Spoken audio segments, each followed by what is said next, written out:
नमस्कार दोस्तों।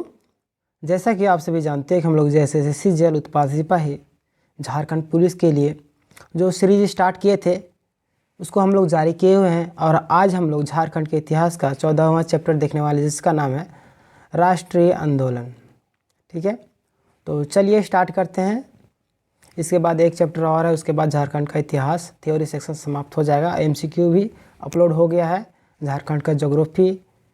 अब पेपर 2 के लिए खोटा भी अपलोड हो गया है। ठीक है, तो वीडियो में आप देख लीजिएगा प्लेलिस्ट में जाके। तो चलिए स्टार्ट करते हैं।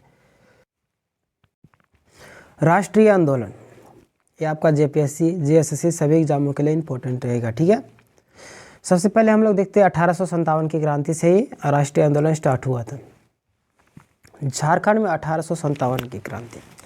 भारत में 1857 की क्रांति की शुरुआत 10 मई 1857 ईस्वी को उत्तर प्रदेश के मेरठ से हुई थी। यहाँ से क्वेश्चन बन सकता है कि सबसे पहले भारत में 1857 की क्रांति कहाँ से स्टार्ट हुई थी, तो आपका होगा उत्तर प्रदेश के मेरठ से। और कब, तो 10 मई 1857 ईस्वी को। ठीक है, इसको भी याद कर लीजिएगा। 1857 की क्रांति का प्रभाव झारखंड क्षेत्र पर भी पड़ा था, जिसका प्रमुख कारण है 1857 की क्रांति हुई थी भारत में, उसका प्रभाव झारखंड में भी पड़ा था। और उसके क्या क्या कारण थे उसको हम लोग डिटेल में देखते हैं। झारखंड के क्षेत्रीय राजाओं में असंतोष। सबसे पहले कारण जो आ रहा है कि झारखंड के क्षेत्रीय राजा जो थे उसमें असंतोष की भावना पनप रही थी। झारखंड के क्षेत्रीय राजा पलामू के चेरवंशी, छोटा नागपुर के नागवंश, मानभूम राजवंश, सिंहभूम राजवंश एवं रामगढ़ राजवंश ने अंग्रेजों के खिलाफ व्यापक असंतोष था। ठीक है, कौन कौन राजाओं में अंग्रेजों के खिलाफ व्यापक असंतोष था। सबसे पहले आपका आता है कि झारखंड के क्षेत्रीय राजा कौन, पलामू के चेरोवंशी। दूसरा है आपका छोटा नागपुर के नागवंश के संस्थापक कौन थे, फणिमुकुट राय। ठीक है, और उसके बाद आपका मानभूम राजवंश, उसके बाद फिर आपका सिंहभूम राजवंश, फिर रामगढ़ राजवंश भी है। ठीक है, उनमें क्या हुआ, अंग्रेजों के खिलाफ व्यापक असंतोष था क्योंकि चेरोवंशी राजा चूड़ामन राय को वास्तव में भुगतान करने का क्योंकि चेरोवंशी राजा चूड़ामन राय को राजस्व नहीं भुगतान करने के आरोप लगाकर उसे सत्ता से बेदखल कर दिया था। छोटा नागपुर के नाग राजवंश से कार्यपालिका एवं पुलिस संबंधी अधिकार छीन लेना, मानभूम, सिंहभूम एवं रामगढ़ राजवंश पर जबरन अंग्रेजों के द्वारा अंग्रेजी सत्ता योजना। मतलब क्या हुआ, देखिए जो लोग राजा थे उनमें तो असंतोष की भावना थी ही। सबसे पहले कारण आ जाता है कि चूड़ामन राय जो था इसके ऊपर क्या इल्ज़ाम लगाया कि वो राजस्व को सही तरीके से भुगतान नहीं कर रहा है। ये आरोप लगाकर उसे क्या कर दिया गया, सत्ता से बेदखल कर दिया गया, उसे सत्ता से हटा देते हैं। ठीक है, छोटा नागपुर के नाग राजवंश से कार्यपालिका एवं पुलिस संबंधी अधिकार भी छीन लेते हैं। छोटा नागपुर के जो नागवंश थे उससे कार्यपालिका कार्य करने की शक्ति एवं पुलिस संबंधी अधिकार जो था उनके पास उसे भी छीन लेते हैं। और मानभूम, सिंहभूम एवं रामगढ़ राजवंश पर क्या, जबरन अंग्रेजों द्वारा अंग्रेजी सत्ता थोपना। ठीक है, यहाँ योजना लिखा दिया, थोपना होगा। वो अपने जो नियम कानून थे वो जबरदस्ती थोप देते थे। ठीक है, इससे क्षेत्रीय राजवंशों में असंतोष की भावना पनप रही थी। ठीक है, दूसरा है आपका जागीरदार एवं जमींदारों में असंतोष। ठीक है, जागीरदार एवं जमींदारों में असंतोष की भावना पनप रही थी। झारखंड के जागीरदार एवं जमींदारों से लगान ना चुकता करने के आरोप लगाकर उन्हें उनकी जमीन से अंग्रेजों द्वारा बेदखल किया जाता था। देखिए, जो लोग जागीरदार थे और जमींदार थे झारखंड के क्षेत्रीय में, वो क्या करते, अंग्रेज लोग जो थे वो उनको क्या करते थे कि वो लोग बोलते थे कि तुम लोग सही तरीके से लगान नहीं दे रहे हो। उसके चक्कर में उनकी ज़मीन को अंग्रेजों द्वारा बेदखल किया जाता था कि अब ये ज़मीन तुम्हारा नहीं रहा। दूसरा प्रमुख कारण ये रहा। अब तीसरा प्रमुख कारण देखते हैं, अंग्रेजी पदाधिकारियों, कर्मचारियों, साहूकारों इत्यादि के द्वारा झारखंड के आदिवासियों एवं मूल निवासियों को शोषण करना। अंग्रेजी पदाधिकारी जो लोग थे और कर्मचारी, साहूकारी इत्यादि लोग ये लोग क्या करते थे, झारखंड के आदिवासी एवं मूल निवासियों का शोषण करने लगे थे। ठीक है।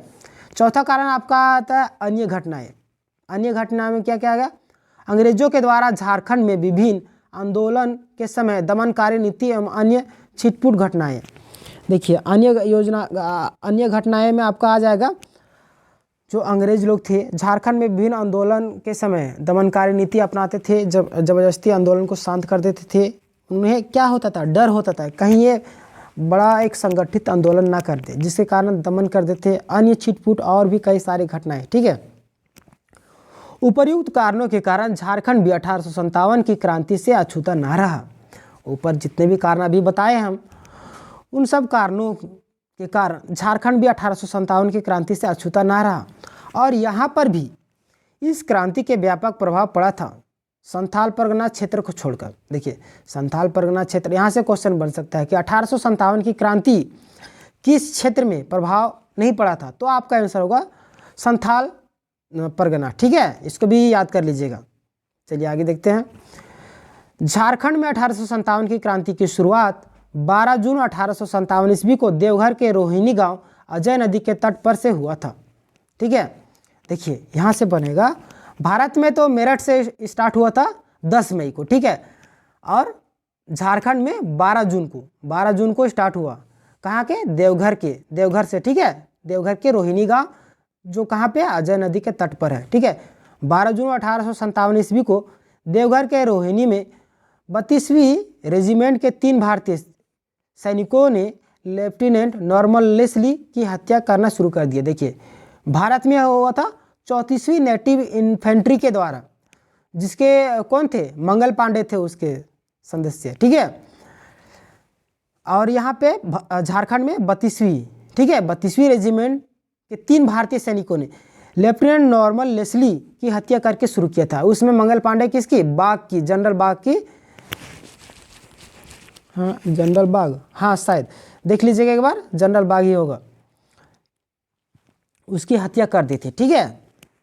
क्योंकि वहाँ पे गाय और सुअर के चर्बी का कारतूस जो है उसका उपयोग करने के लिए दिया जा रहा था। लेकिन यहाँ पे कब हुआ, 12 जून 1857 ईस्वी को देवघर के रोहिणी में 32वीं रेजिमेंट की 3 सैनिकों ने लेफ्टिनेंट लेस्ली की हत्या करके शुरू की थी। तो यहाँ से क्वेश्चन बनेगा, झारखंड के भारतीय सैनिकों ने झारखंड में किसकी हत्या की थी 1857 की क्रांति में, विद्रोह स्टार्ट हुआ था तो नॉर्मन लेस्ली की। ठीक है। 32वीं रेजिमेंट का नेतृत्व मैकडोनाल्ड के द्वारा किया जा रहा था। ठीक है। और 32वीं रेजिमेंट का नेतृत्व किसके द्वारा किया जाता था, मैकडोनाल्ड के द्वारा किया जा रहा था, मैकडोनाल्ड। ठीक है। और 4 दिन बाद अर्थात 16 जून 1857 ईस्वी को इमाम खां के द्वारा तीनों सैनिकों की पहचान बताने के बाद तीनों की फांसी दे दी गई। देखिए उसमें गद्दार लोगों की भी कमी नहीं थी। ठीक है। लोग पैसों के लालच में, सत्ता के लालच में गद्दारी कर देते थे। जैसे 4 दिन, जैसे 1857 का 12 जून को स्टार्ट होता है, उसके बाद 4 दिन के बाद ही, ठीक है, 4 दिन के बाद ही एक गद्दार आता है, उसका नाम क्या था, इमाम खां। इमाम खां के द्वारा तीनों सैनिकों की पहचान करने के बाद तीनों को फांसी दे दी जाती है।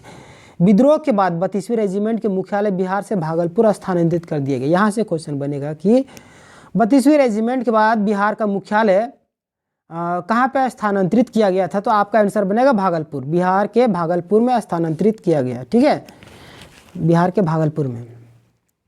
चलिए आगे बढ़ते हैं। रोहिणी से विद्रोही सैनिक विद्रोह करते हुए 25 जुलाई 1857 ईस्वी को पटना के दानापुर के सैनिकों से जा मिला। देखिए रोहिणी से जो स्टार्ट हुआ था 12 जून को, वो विद्रोही सैनिक जो है विद्रोह करते हुए 25 जुलाई 1857 ईस्वी को पटना के कहाँ पहुँचे थे, दानापुर के सैनिकों से जा मिला था। ठीक है। दानापुर के सैनिकों के विद्रोह की सूचना जैसे ही हजारीबाग रामगढ़ बटालियन को मिला। हजारीबाग में 30 जुलाई 1857 ईस्वी को रामगढ़ बटालियन के सैनिक जमादार माधव सिंह एवं जगत लाल शाही के ने विद्रोह कर दिया। देखिए दानापुर के सैनिकों के विद्रोह की सूचना जैसे ही हजारीबाग, हमारा जो डिस्ट्रिक्ट है, हजारीबाग के रामगढ़ बटालियन को मिला, वैसे ही हजारीबाग में कब 30 जुलाई 1857 ईस्वी को रामगढ़ बटालियन के सैनिक जमादार माधव सिंह एवं जगत लाल शाही के ने क्या किया, विद्रोह कर दिया। हजारीबाग के रामगढ़ बटालियन के विद्रोह की सूचना रामगढ़ के राजा उस समय कौन थे, शंभू नारायण सिंह ने तार के माध्यम से गवर्नर जनरल लॉर्ड कैनिंग को सूचना दी थी। क्या होता है, हजारीबाग में रामगढ़ बटालियन जैसे ही विद्रोह करते हैं, उसकी सूचना जो रामगढ़ के राजा कौन थे, शंभू नारायण सिंह थे, उन्होंने तार के माध्यम से गवर्नर जनरल लॉर्ड कैनिंग को सूचना दी थी। ठीक है, यहाँ से भी क्वेश्चन बन सकते हैं। हजारीबाग में जब विद्रोह शुरू हुआ तो अंग्रेज अधिकारी जो हजारीबाग के उपायुक्त थे मेजर सिमसेंग, ठीक है, सिमसेंग ने भागकर कलकत्ता में चला गया। देखिए, हजारीबाग में जब विद्रोह हुआ तो अंग्रेज अधिकारी जो था, हजारीबाग में इतना खतरनाक विद्रोह हुआ था जिसके डर से हजारीबाग के जो उपायुक्त थे वो क्या करते, मेजर सिमसेंग थे, वो क्या करते हैं, भागकर कलकत्ता चला जाता है। ठीक है, चलिए आगे देखते हैं। हजारीबाग में विद्रोही सरकारी कार्यालय दफ्तर को तोड़ फोड़ कर आग लगा दिया जाता है, साथ ही जेल में बंदी कैदियों को छुड़ा भी लिया जाता है। हजारीबाग में विद्रोही सरकारी जो कार्यालय दफ्तर थे उसको क्या किया जाता है, तोड़ फोड़ करके उसे आग भी लगा दिया जाता है, साथ ही जेल में जो बंदी बंद जो थे कैदियों को उससे भी छुड़ा लिया जाता है। ठीक है, हजारीबाग के जेल से छुड़ाए गए कैदियों को संबलपुर के सुरेंद्र शाही के नेतृत्व में सुरेंद्र शाही के नेतृत्व में रांची चल पड़े थे। क्या होता है, हजारीबाग के जेल से जो छूटे थे कैदी लोग वो संबलपुर के सुरेंद्र शाही, ठीक है, सुरेंद्र शाही कहाँ के थे, संबलपुर के सुरेंद्र शाही के नेतृत्व में रांची चल पड़े थे। किसके लिए, विद्रोह के लिए। ठीक है, रामगढ़ बटालियन के सैनिक विद्रोह करते हुए रामगढ़ बटालियन के मुख्यालय रांची के डोरंडा के सैनिक 2 अगस्त को जाकर मिला और रांची में 2 अगस्त को विद्रोह प्रारंभ हो गए। तो यहाँ से क्वेश्चन बनेगा 1857 ईस्वी में रांची में विद्रोह कब प्रारंभ हुआ था, तो आपका आंसर बनेगा 2 अगस्त को रांची में विद्रोह प्रारंभ हुआ था। ठीक है, चलिए आगे देखते हैं। रांची में विद्रोहियों को डोरंडा सैनिक मुख्यालय के सैनिक नादिर अली खां एवं जयमंगल पांडे की सहायता मिला था। रांची में विद्रोहियों को किसकी सहायता मिला था, डोरंडा सैनिक मुख्यालय के सैनिक, ठीक है, डोरंडा सैनिक मुख्यालय के सैनिक नादिर अली खां एवं जयमंगल, वहाँ पे भारत में मंगल पांडे थे, यहाँ पे जयमंगल पांडे की सहायता मिला था। ठीक है, इसको भी कंफ्यूजन नहीं करना है। रांची में ही बड़कागढ़ के ठाकुर विश्वनाथ सहदेव एवं पांडे गणपत राय ने भी सहयोग प्रदान किया था। रांची में ही बड़कागढ़ के ठाकुर कौन थे, विश्वनाथ सहदेव एवं पांडे गणपत राय ने भी सहयोग प्रदान किया था। विद्रोही सैनिकों ने विश्वनाथ सहदेव को नेता एवं पांडे गणपत राय को सेनापति चुना था। वो लोग सहायता किया था, तो विद्रोही सैनिक जो थे अपने लिए एक लीडर चुन रहे थे, तो विश्वनाथ सहदेव को नेता एवं पांडे गणपत राय को सेनापति चुन लिया था। ठीक है, चलिए आगे देखते हैं। विश्वनाथ सहदेव के द्वारा इस समय मुक्ति वाहिनी सेना का गठन किया गया था, जो 1857 की क्रांति में अहम भूमिका निभाया था। मुक्ति होगा, ठीक है, मुक्ति लिख दे।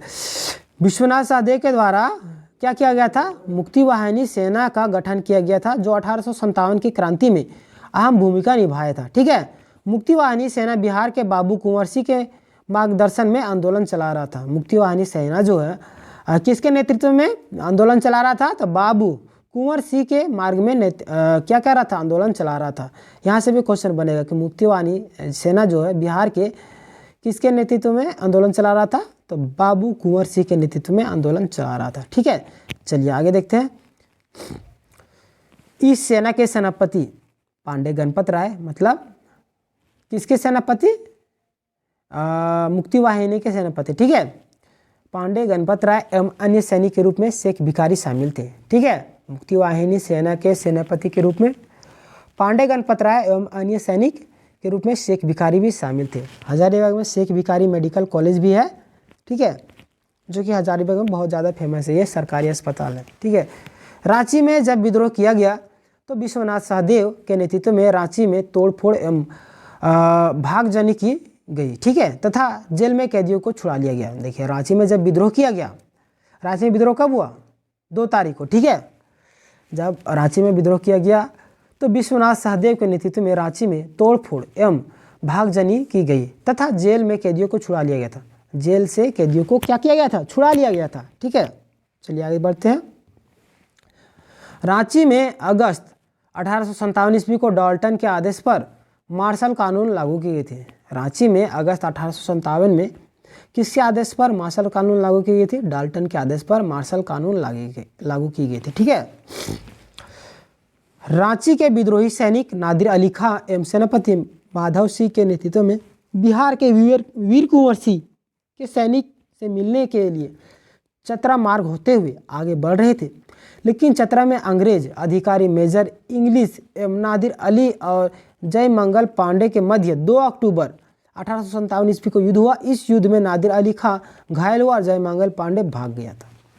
ठीक है, क्या होता है? रांची के विद्रोही सैनिक कौन थे? नादिर अली खां एवं सेनापति माधव सिंह के नेतृत्व में बिहार के वीर कुंवर सिंह के सैनिक मिलने के लिए चतरा मार्ग से होते हुए दोनों आगे बढ़ रहे थे। ठीक है, लेकिन चतरा के जो अंग्रेज अधिकारी थे मेजर इंग्लिश, देखिए नाम भी खतरनाक है, मेजर इंग्लिश तो ऐसे भी लोगों को डिफिकल्टी लगता है। मेजर इंग्लिश जो है और नादिर अली और जयमंगल पांडे के बीच क्या हुआ? 2 अक्टूबर 1857 ईस्वी को युद्ध हुआ था। इस युद्ध में नादिर अली खां घायल हुआ और जयमंगल पांडे भाग गया था। ठीक है, कौन भाग गए थे? जयमंगल पांडे। ठीक है, इसको भी याद कीजिएगा।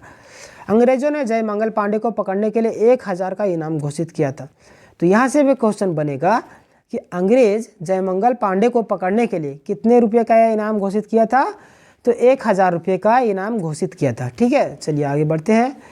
3 अक्टूबर को नादिर अली खां एवं जयमंगल पांडे को गिरफ्तार किया गया। तो यहाँ से क्वेश्चन बनेगा कि 3 अक्टूबर को कौन कौन से व्यक्ति को गिरफ्तार किया गया था? तो आपका आंसर बनेगा नादिर अली खां एवं जयमंगल पांडे को।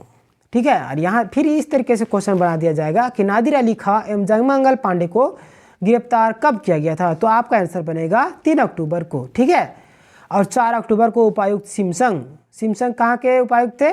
हजारीबाग के। ठीक है, जो भाग गए थे कहाँ पे? कोलकाता में। अभी बताए थे ना कि आदेश पर दोनों को चतरा के बंसीलाल पंसीहारी तालाब में के आसपास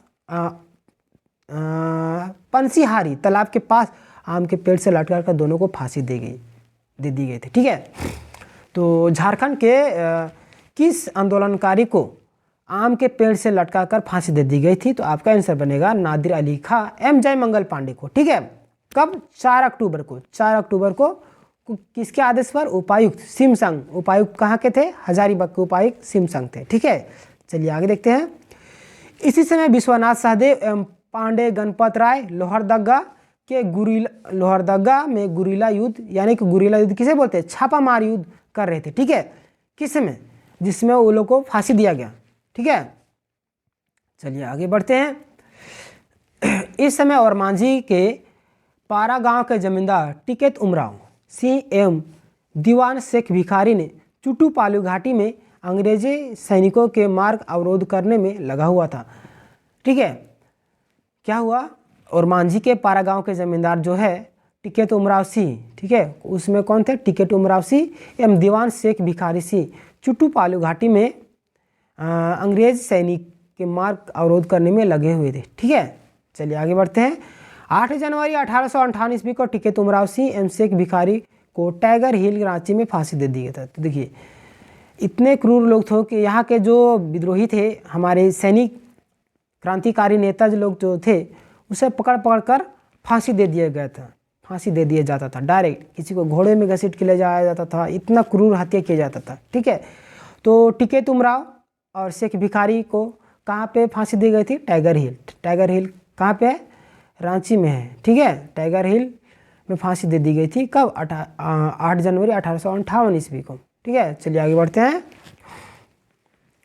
विश्वनाथ सहदेव एवं पांडे गणपत राय को 2 विश्वासघाती व्यक्ति महेश नारायण शाही एवं विश्वनाथ दुबे दोनों ने पकड़वा लिया था। क्या हुआ? देखिए हर जगह विद्रोही मिलेंगे। आप पढ़ रहे हैं तो आपका सपोर्ट करने के लिए भी लोग मिलेंगे और टांग खींचने के लिए भी लोग मिलेंगे। ठीक है, तो टांग खींचने वाले लोगों के चक्कर में नहीं पड़ना है, अपने आप में फोकस करना है और जॉब ले लेना है। ठीक है, विश्वनाथ सहदेव एवं पांडे गणपत राय को 2 विश्वासघाती कौन थे? महेश नारायण शाही एवं विश्वनाथ दुबे दोनों ने पकड़वा दिया था। ठीक है, ये लोग गद्दार थे। कमिश्नर डाल्टन के आदेश पर 16 अप्रैल 1858 ईस्वी को विश्वनाथ सहदेव एवं 21 अप्रैल 1858 ईस्वी को पांडे गणपत राय को रांची जिला स्कूल के मुख्य द्वार पर कदम के पेड़ से लटकाकर फांसी दे दी गई थी। ठीक है, आज भी इस स्थल को शहीद स्थल के नाम से जाना जाता है। देखिए, आम के पेड़ से वो लोग को फांसी दिया गया और इन लोग को क्या किया गया, कदम के पेड़ में ही लटका दिया गया। देखिए, सभी को पहले झाड़ जंगल ज़्यादा था। ठीक है, हमारे झारखंड जो है, मेरा झारखंड जंगल झाड़ था, तो लोग पेड़ में ही लटका देते थे। जहाँ पर तहाँ पेड़ मिल जाता था, हर जगह कदम कदम पर। तो कभी किसी को आम के पेड़ पर, कहीं किसी को कदम के पेड़ पर, वो लोग छायादार पेड़ होता था जिससे वहाँ पे लोग बैठते थे, वहीं चौराहे में वो लोग को लटका देते थे। ठीक है, तो कमिश्नर डाल्टन के आदेश पर 16 अप्रैल 1858 ईस्वी को विश्वनाथ सहदेव को, ठीक है, और 21 अप्रैल 1858 ईस्वी को पांडे गणपत राय को रांची जिला स्कूल, रांची में जो है जिला स्कूल के मुख्य द्वार पर कदम के पेड़ से लटकाकर फांसी दे दी गई थी। आज भी इस स्थल को शहीद स्थल के नाम से जाना जाता है। ठीक है, झारखंड में मानभूमि क्षेत्र में 1857 ईस्वी की क्रांति की शुरुआत 5 अगस्त 1857 ईस्वी को हुई थी। मानभूमि क्षेत्र में 1857 की क्रांति की शुरुआत कब हुई थी? 5 अगस्त 1857 ईस्वी को। ठीक है, चलिए आगे देखते हैं। इस समय मानभूम के जिला अधिकारी कौन थे? ओकस थे। ठीक है, जिसमें आंदोलन हो रहा था उस समय मानभूम के अधिकारी कौन थे? ओकस। मानभूम क्षेत्र में संथाल जनजाति ने विद्रोह प्रारंभ किया था। मानभूमि क्षेत्र में संथाल जनजाति लोग जो थे वो क्या कहते? विद्रोह प्रारंभ किए थे। अंग्रेजों ने मानभूमि के पंचायत राजा नीलमणि सिंह से विद्रोहियों को दबाने की सहायता मांगा था। अंग्रेज जो थे वो विद्रोह के दबाने में असमर्थ थे, तो उन्होंने मानभूमि के पंचायत राजा नीलमणि से विद्रोहियों को दबाने की सहायता मांगा था। ठीक है, मानभूमि में यह विद्रोह नीलमणि की गिरफ्तारी के साथ समाप्त हो गया। मानभूमि में ये जो विद्रोह है वो स्टार्ट हुआ था, वो क्या हुआ? नीलमणि की गिरफ्तारी के साथ समाप्त हो गया। पहले वो लोग क्या किए? राजा नीलमणि को विद्रोहियों को दबाने के लिए सहायता मांगा। जब नीलमणि गिरफ्तार हो गए तो विद्रोह समाप्त हो गया। ठीक है, चलिए आगे देखते हैं। मानभूमि क्षेत्र में विद्रोह को दबाने के लिए कैप्टन माउंट के नेतृत्व में सेना भेजी गई थी। मानभूम क्षेत्र में, यहाँ से क्वेश्चन बनेगा कि मानभूम क्षेत्र में विद्रोह को दबाने के लिए किसके नेतृत्व में सेना भेजी गई थी? तो आपका आंसर बनेगा कैप्टन माउंट के नेतृत्व में सेना भेजी गई थी। ठीक है, चलिए आगे देखते हैं। सिबुम क्षेत्र में यह विद्रोह अधिक उग्र रूप में संचालित हुआ था। सिबुम क्षेत्र में यह जो विद्रोह है वो अधिक सिबुम क्षेत्र में यह जो विद्रोह यह उग्र रूप में संचालित हुआ था। इस समय चक्रधरपुर के में विद्रोही सैनिक ने रामनाथ सिंह एवं भगवान सिंह के नेतृत्व में सरकारी खजानों को लूट लिया और कैदियों को छुड़ा लिया था। ठीक है, किस युद्ध में? 1857 के क्रांति के युद्ध में। ठीक है, अभी इसी में है हम लोग। चलिए आगे बढ़ते हैं। सिबुम क्षेत्र में विद्रोह प्रारंभ होने के पूर्व ही यहाँ के सिबुम क्षेत्र में विद्रोह प्रारंभ होने के पूर्व ही यहाँ के कमिश्नर सिमसोम, ठीक है, सिसमोर, सिबुम के हजारीबाग के सिमसांग थे, उपायुक्त, और सिबुम क्षेत्र के कमिश्नर कौन थे? सिममोर ने भागकर कलकत्ता चला गया था। उस समय भी उपायुक्त जो थे वो भी कलकत्ता चला गए थे, ये भी कलकत्ता चला गया। ठीक है, इस विद्रोह में मतलब 1857 के विद्रोह में सरायकेला के राजा चक्रधर सिंह ने अंग्रेजों की सहायता किया था। किस में? 1857 की क्रांति में कौन से राजा ने अंग्रेजों की सहायता किया था? तो आपका हो सरायकेला के राजा चक्रधर सिंह ने अंग्रेजों की सहायता किया था। ठीक है, 1857 की क्रांति के पुराहाट के सिंहवंशी राजा अर्जुन सिंह सिबुम का नेतृत्व कर रहे थे। ठीक है, 1857 की क्रांति में पुराहाट के सिंहवंशी राजा, पुराहाट के जो थे सिंहवंशी राजा कौन थे? अर्जुन सिंह सिबुम का नेतृत्व कर रहे थे। ठीक है, चलिए आगे बढ़ते हैं।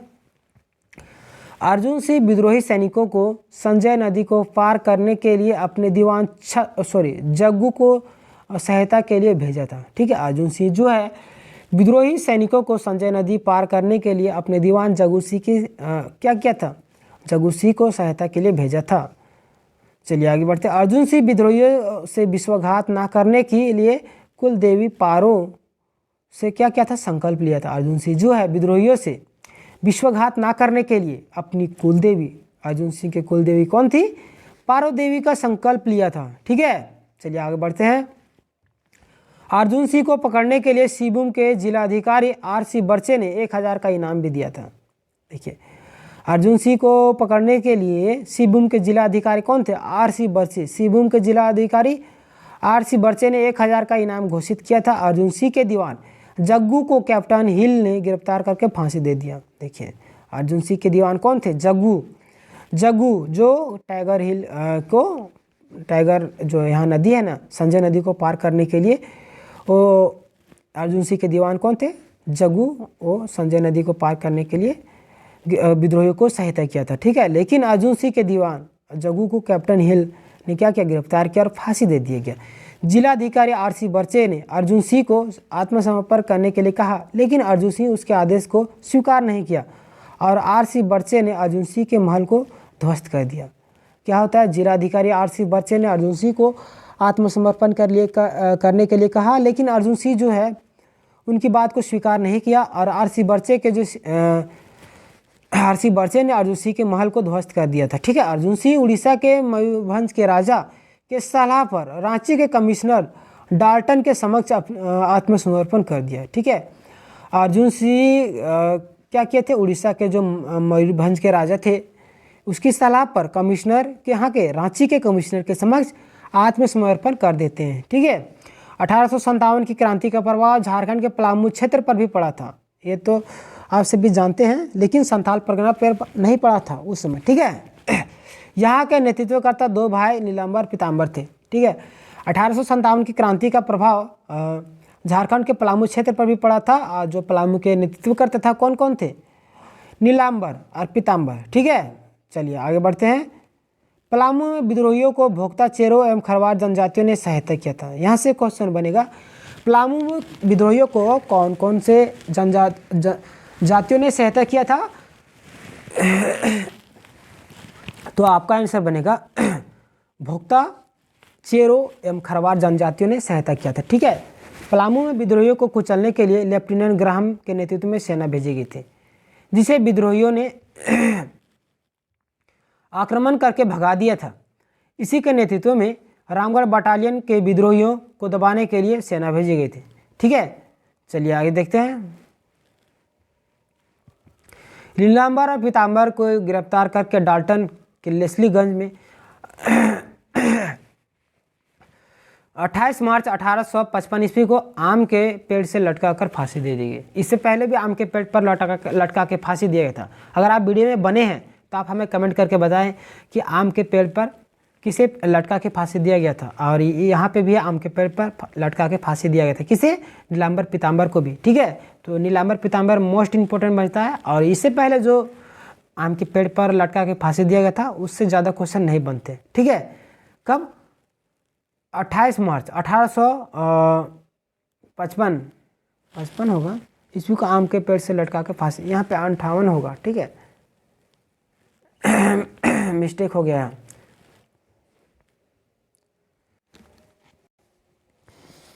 तो चलिए आगे बढ़ते हैं।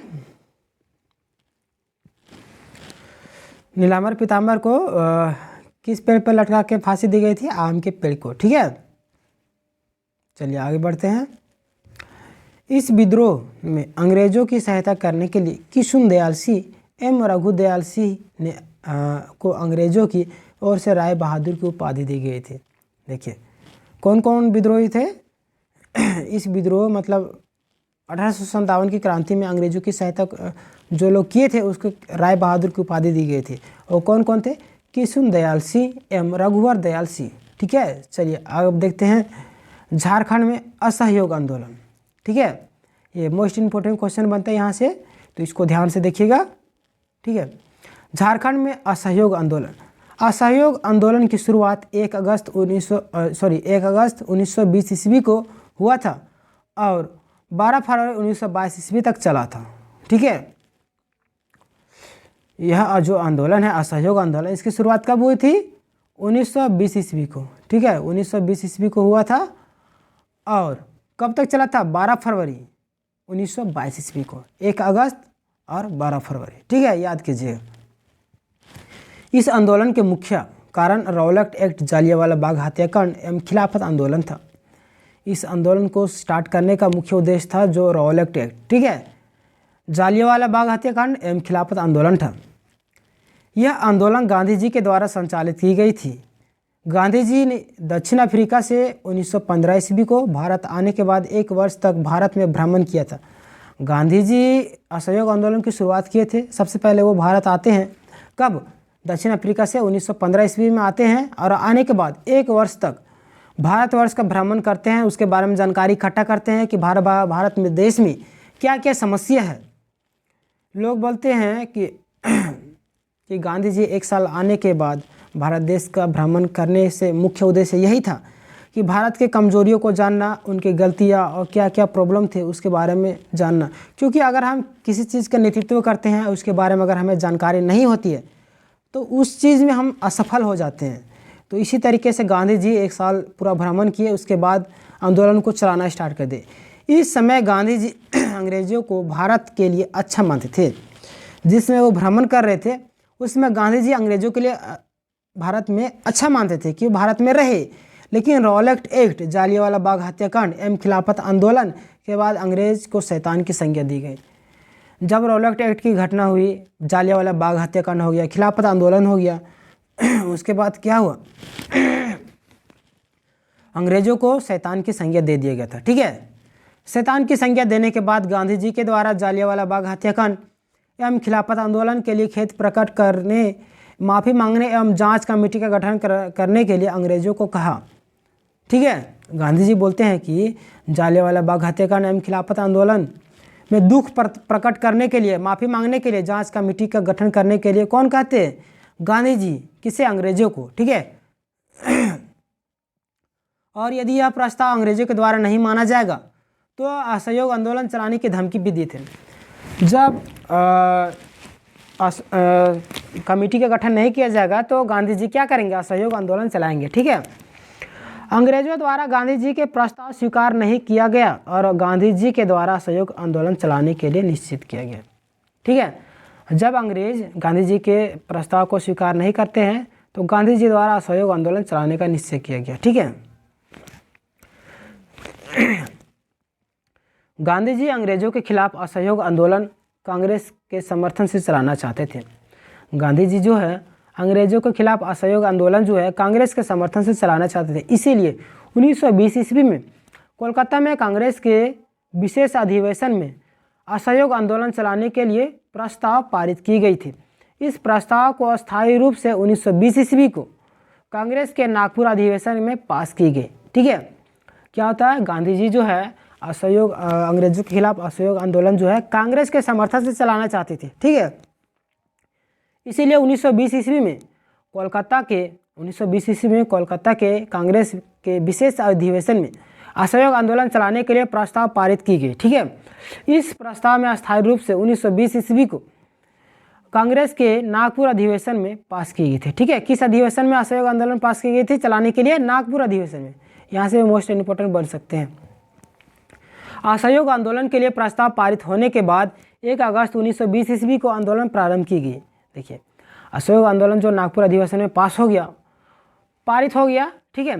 तो 1 अगस्त 1920 ईस्वी का असहयोग आंदोलन प्रारंभ होगी, जिसका प्रभाव झारखंड क्षेत्र पर भी पड़ा था। इस आंदोलन के प्रारंभ से पूर्व कई राष्ट्रीय नेताओं का संबंध झारखंड से रहा था। असहयोग आंदोलन स्टार्ट होने से पूर्व कई नेताओं का जो संबंध है झारखंड से रहा था, ठीक है। गांधी जी सर्वप्रथम झारखंड में 3 जून 1917 ईस्वी को रांची के श्याम कृष्ण सहाय के निमंत्रण पर रांची आए थे और इन्हीं के आवास में ठहरे थे। गांधी जी जो है सर्वप्रथम 1915 में तो भारत में आए, लेकिन 1917 में क्या किए? वो आते हैं कहाँ पे? रांची, ठीक है। झारखंड के रांची में आते हैं 3 जून 1917 ईस्वी को रांची के श्याम कृष्ण सहाय के निमंत्रण पर। किसके निमंत्रण पर रांची आते हैं? श्याम कृष्ण सहाय के निमंत्रण पर आते हैं और रांची में ही रुके थे, उन्हीं के आवास पर, ठीक है। रांची से ही चंपारण सत्याग्रह के लिए रूपरेखा तैयार किए थे। गांधी जी रांची से ही चंपारण सत्याग्रह के लिए रूपरेखा तैयार किए थे, ठीक है। 1916 से 1919 ईस्वी तक राष्ट्रीय नेता अबुल कलाम आज़ाद को रांची में नज़रबंद किया गया था। इसी समय इनके आवास इसी समय इनके द्वारा रांची के अंजुमन इस्लामिया एवं मदरसा इस्लामिया की स्थापना की गई थी। ठीक है, 1916 से 1919 ईस्वी तक राष्ट्रीय नेता कौन थे? अबुल कलाम आज़ाद। ठीक है, अबुल कलाम आज़ाद थे, उनको रांची में ही नज़रबंद किया गया था। ठीक है, नज़रबंद मतलब होता है कि आपको गिरफ्तार नहीं किया जाएगा, आपके घर में ही आपको ऊपर नज़र रखा जाएगा कि आप कहाँ जाते हैं, क्या कार्य कर रहे हैं, मतलब आपके A to Z पूरा इन्फॉर्मेशन रखा जाएगा आपके घर में ही। ठीक है, इसी समय इनके द्वारा अंजुमन इस्लामिया, किसके द्वारा? अबुल कलाम आज़ाद के द्वारा अंजुमन इस्लामिया एवं मदरसा इस्लामिया की स्थापना की गई थी। 1919 ईस्वी में पलामू में बिंदेश्वरी पाठक एवं भगत पांडे, ठीक है, भागवत पांडे के द्वारा जिला कांग्रेस कमेटी का गठन किया गया था। ठीक है, कब? 1919 ईस्वी में पलामू के बिंदेश्वरी पाठक एवं भागवत पांडे के द्वारा जिला कांग्रेस कमेटी का गठन किया गया था। ठीक है, 1920 ईस्वी में हजारीबाग एवं रांची में जिला कांग्रेस कमेटी का गठन की गई थी। ठीक है, हजारीबाग और रांची में कब कमेटी गठन की गई थी? 1920 ईस्वी में। ठीक है, जिला कांग्रेस कमेटी। जैसे ही असहयोग आंदोलन की शुरुआत हुआ, झारखंड के अलग अलग क्षेत्रों में इसका प्रभाव पड़ा। असहयोग आंदोलन स्टार्ट हो जाता है 1 अगस्त 1920 ईस्वी को, तो झारखंड के अलग अलग क्षेत्रों में इसका प्रभाव पड़ा था। ठीक है, पलामू में इस आंदोलन का नेतृत्व धनी सिंह खरवार के द्वारा की जा रही थी। पलामू में इस आंदोलन का नेतृत्व किसके द्वारा की जा रही थी? धनी सिंह खरवार के द्वारा की जा रही थी। इसने गांधी जी के आदेश को स्वीकारते हुए पलामू में जंगल काटकर कपास की खेती करने लगा था। ठीक है, क्या करते हैं? पलामू में इस आंदोलन का नेतृत्व जो धनी सिंह खरवार कर रहे थे, ठीक है, इसने गांधी जी के आदेश पर क्या करते हैं? पलामू में जंगल काटकर, ठीक है, जंगल पर काटने पर विरोध लगाए थे अंग्रेज लोग। ठीक है, तो जंगल काटकर कपास की खेती करने लगा था, यानी उसका विरोध करने लगे थे। ठीक है, पलामू में इस आंदोलन के विद्रोह में शेख साहब अपनी वकालत छोड़ दिए। पलामू के जो शेख साहब थे अपनी वकालत को छोड़ देते हैं। ठीक है, आंदोलन को विरोध करने के लिए हम सरकारी अदालत में वकालत नहीं करेंगे। पलामू में राजा के रूप में धनी सिंह खरवार को घोषित किया गया। पलामू में राजा के रूप में किसे घोषित किया गया था? धनी सिंह खरवार को। और पलामू में धनी सिंह खरवार के नेतृत्व में मशाल जुलूस निकाली गई थी। पलामू में मुख्य याद कीजिएगा धनी सिंह। ठीक है, यहाँ से क्वेश्चन बन सकता था, धनी सिंह ही आएगा आंसर।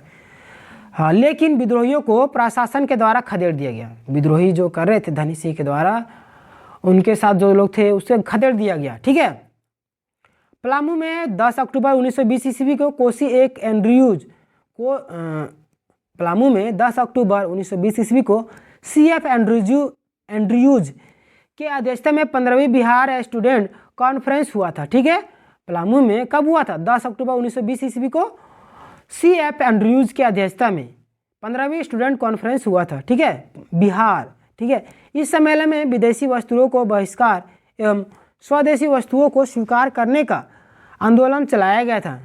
ठीक है, किस सम्मेलन में? बिहार की 15वीं स्टूडेंट कॉन्फ्रेंस हुआ था उसी में। ठीक है, किसके नेतृत्व में?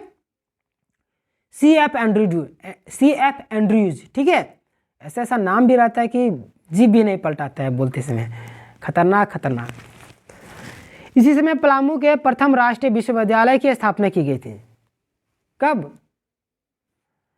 जब विद्रोह हो रहा था। ठीक है, उस समय क्या किया गया? पलामू में विश्वविद्यालय, ठीक है, जो हमारा हजारीबाग का विश्वविद्यालय कौन है?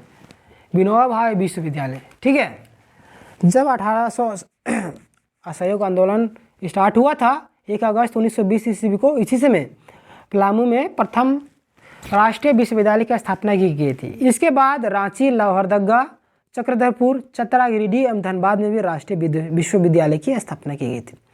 सबसे पहले स्थापना कब की गई? कहाँ पे?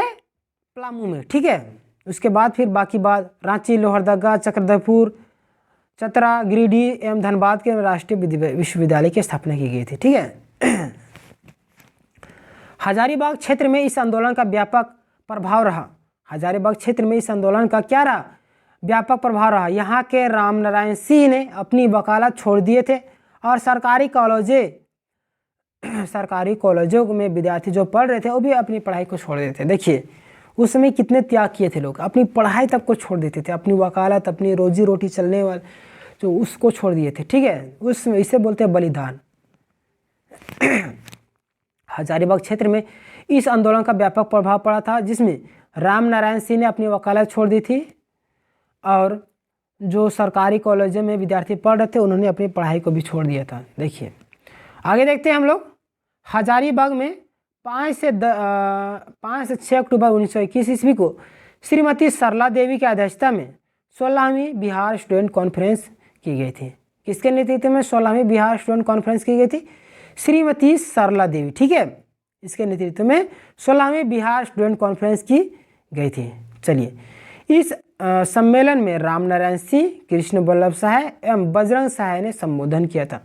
16वीं बिहार स्टूडेंट कॉन्फ्रेंस का संबोधन किसने किया था? राम नारायण सिंह एवं कृष्ण वल्लभ सहाय एवं बजरंग सहाय ने संबोधन किया था। ठीक है, हजारीबाग में बढ़ते आंदोलन को देखते हुए प्रशासन ने बजरंग सहाय कहाँ के नेतृत्व करते थे? गिरिडीह के नेतृत्व करता। ठीक है, कृष्ण वल्लभ सहाय, शालीग्राम सिंह, त्रिवेणी प्रसाद, सरस्वती देवी को गिरफ्तार करके जेल में डाल दिया था। ठीक है, वो लोग जानते थे कि धीरे धीरे अगर लोग संगठित हो जाएंगे तो हम उससे मुकाबला नहीं कर पाएंगे, जिससे वो लोग तोड़ते रहते थे आंदोलन को। ठीक है, तो हजारीबाग में जो इतना विद्रोह हो रहा था तो उसको दबाने के लिए बजरंग सहाय को ये सबको क्या किया गया? जेल में गिरफ्तार कर लिया गया, सरस्वती सहाय। ठीक है, चलिए आगे बढ़ते हैं।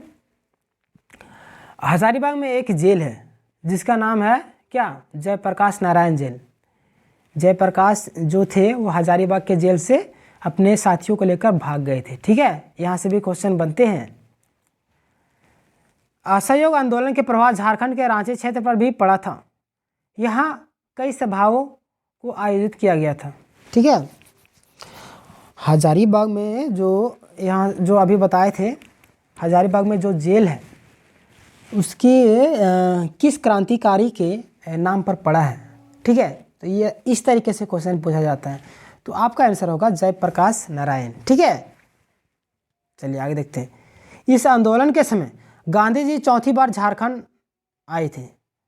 असहयोग आंदोलन के समय गांधी जी चौथी बार झारखंड आए थे। ठीक है, और रांची में भीमराज बंशीधर मोदी धर्मशाला में रुके थे।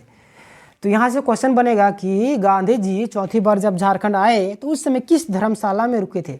तो यहाँ से आपका आंसर बनेगा कि भीमराज बंशीधर मोदी धर्मशाला में रुके थे। ठीक है, इसको भी याद कर लीजिएगा। इसी धर्मशाला के निकट ब्रिटेन के लंकाशायर मैनचेस्टर कपड़ा मिल था। कौन सा धर्मशाला? भीमराज बंशीधर धर्मशाला में। ठीक है, वहीं पे निकट जो मैनचेस्टर लंकाशायर मैनचेस्टर कपड़ा मिल था, इस मिल ने कपड़ा को गांधी जी एवं उनके समर्थकों के द्वारा जलाई गई और खादी वस्त्र धारण करने के लिए संकल्प किया गया। देखिए, जो लंकाशायर मैनचेस्टर कपड़ा मिल था रांची में, ठीक है, उसे क्या किया गया? वहाँ के कपड़ा को जलाकर, विदेशी कपड़ों को जलाकर गांधी जी के द्वारा कौन से कपड़ा धारण करने का संकल्प लिया गया था? खादी वस्त्र। ठीक है, चलिए आगे बढ़ते हैं। इस आंदोलन के समय गांधी जी के अलावे अन्य राष्ट्रीय नेताओं जैसे मोतीलाल नेहरू, डॉक्टर राजेंद्र प्रसाद एवं मजलूल हक, ठीक है, मजरूल हक झारखंड आए थे और इस सभा का संबोधन किया था। ठीक है, असहयोग आंदोलन का संबोधन किए थे। कौन कौन से नेता? राष्ट्रीय नेता जो थे मोतीलाल नेहरू, डॉक्टर राजेंद्र प्रसाद एवं मजरूल हक झारखंड आए थे। ठीक है, और इस सभा को संबोधित किए थे। चलिए आगे बढ़ते हैं। इस आंदोलन में ताना भक्तों ने पहली बार भाग लिए थे। असहयोग आंदोलन में ताना भक्तों ने पहली बार भाग लिए थे। यहाँ से क्वेश्चन बनेगा कि ताना भक्तों ने पहली बार भाग किस आंदोलन में लिए थे? तो आपका आंसर बनेगा कि असहयोग आंदोलन में। ठीक है, चलिए आगे बढ़ते हैं। इस आंदोलन के समय ताना भक्तों ने सरकार को कर देना बंद कर दिया था, जिसके कारण ब्रिटिश सरकार ने इनके भूमि को नीलाम कर दिया। ताना भगत लोग जो थे वो अंग्रेजों का विरोध करने के लिए भूमि कर देना बंद कर देते हैं, जिसे ब्रिटिश सरकार क्या करती है? इनकी भूमि को नीलाम भी कर देती है। ठीक है, इस आंदोलन का प्रभाव सिंहभूम क्षेत्र पर भी पड़ा था। कौन से आंदोलन? असहयोग आंदोलन का प्रभाव सिंहभूम क्षेत्र पर भी पड़ा था। इस समय 15 मार्च 1921 ईस्वी को जमशेदपुर में हड़ताल रखी गई थी। कब जमशेदपुर में हड़ताल रखी गई थी? 15 मार्च 1921 ईस्वी को जमशेदपुर में हड़ताल रखी गई थी। ठीक है, इस आंदोलन के समय जनवरी 1922 ईस्वी को साहेबगंज के साहेबगंज को अश्वेत क्षेत्र घोषित किया गया था। ठीक है, किस आंदोलन के समय? असहयोग आंदोलन के समय 1922 ईस्वी में साहेबगंज को अश्वेत घोषित किया गया था। ठीक है, चलिए आगे देखते हैं। असहयोग आंदोलन में पहाड़िया जनजाति ने भी जबरा पहाड़िया के नेतृत्व में भाग लिया था, लेकिन जबरा पहाड़िया को गिरफ्तार करके उसके घर में क्रूर कर दिया गया था। ठीक है, क्या क्या होता है? असहयोग आंदोलन में पहाड़िया जनजाति के जो थे नेतृत्वकर्ता जबरा पहाड़िया थे। ठीक है, यहाँ से क्वेश्चन बनेगा कि पहाड़िया जनजाति के नेतृत्वकर्ता कौन थे? जबरा पहाड़िया, आपका आंसर बनेगा। ठीक है, जब इन्होंने जबरा पहाड़िया को गिरफ्तार करके उसके घर में ही क्रूर कर दिए थे। ठीक है, जब वो नेतृत्व कर रहे थे विद्रोह को दबाने के लिए। यह आंदोलन भारत में तेजी के साथ बढ़ रहा था। कौन सा आंदोलन? असहयोग आंदोलन। लेकिन 5 फरवरी 1922 ईस्वी को उत्तर प्रदेश के गोरखपुर में चौरा चौरी कांड घटना के बाद गांधी जी बहुत उदास हुए और 12 फरवरी 1922 ईस्वी को यह आंदोलन वापस ले लिया गया। इसके साथ ही यह आंदोलन झारखंड में भी समाप्त हो गया। क्या होता है? यह आंदोलन बहुत तेजी के साथ से बढ़ रहा था और लोगों में विद्रोह की भावना भी बहुत ज़्यादा पनप चुकी थी, जिसके कारण 5 फरवरी, ये याद रखिएगा, मोस्ट इंपोर्टेंट डेट यहाँ से क्वेश्चन बनते हैं कि 5 फरवरी 1922 ईस्वी को कहाँ पे? उत्तर प्रदेश के गोरखपुर में चौरी चौरा घटना के बाद गांधी जी को बहुत दुख हुआ, क्योंकि वहाँ पे पुलिसों को एक जेल में बंद करके आग लगा दिया गया था, तोड़ फोड़ किया गया था, पूरा मतलब अहिंसक आंदोलन से हिंसक में बदल गया था, जिसके कारण गांधी जी इस आंदोलन को 12 फरवरी 1922 ईस्वी को आंदोलन को वापस ले गया और इसके साथ ही यह आंदोलन झारखंड में भी समाप्त हो जाता है। ठीक है, चलिए आगे बढ़ते हैं। अब आता है आपका अगला आंदोलन, स्वराज पार्टी। ठीक है, आंदोलन नहीं है, ये स्थापना कैसे हुआ इसको देखते हैं। असहयोग आंदोलन के बीच अचानक रोक देने के बाद कुछ लोग असंतुष्ट हो गए। लोगों में देश बंधु CR दास और मोतीलाल नेहरू भी थे। ठीक है, ये मुख्य नेता थे, इसलिए इनका नाम लिया जा रहा है। बाकी बात तो बहुत लोग विद्रोह किए थे, पूरा संगठन विद्रोह कर रहे थे, लेकिन मुख्य लोगों का ही नाम आता है। ठीक है, जैसे टाटा में बहुत लोग काम कर रहे हैं लेकिन टाटा का ही नाम आता है, अंबानी में बहुत सारे एम्प्लॉय काम कर रहे हैं लेकिन अंबानी का नाम आता है, क्योंकि वो मुख्य व्यक्ति हैं। ठीक है, भारत देश में बहुत सारे लोग चला रहे हैं लेकिन भारत के प्रधानमंत्री के रूप में नरेंद्र मोदी को ही नाम आता है। ठीक है, सहयोग तो हर एक कोई कर रहे हैं लेकिन जो मुख्य व्यक्ति रहते हैं उसी का नाम आता है। ठीक है, चलिए आगे बढ़ते हैं। कौन थे? देशबंधु CR दास या मोतीलाल नेहरू भी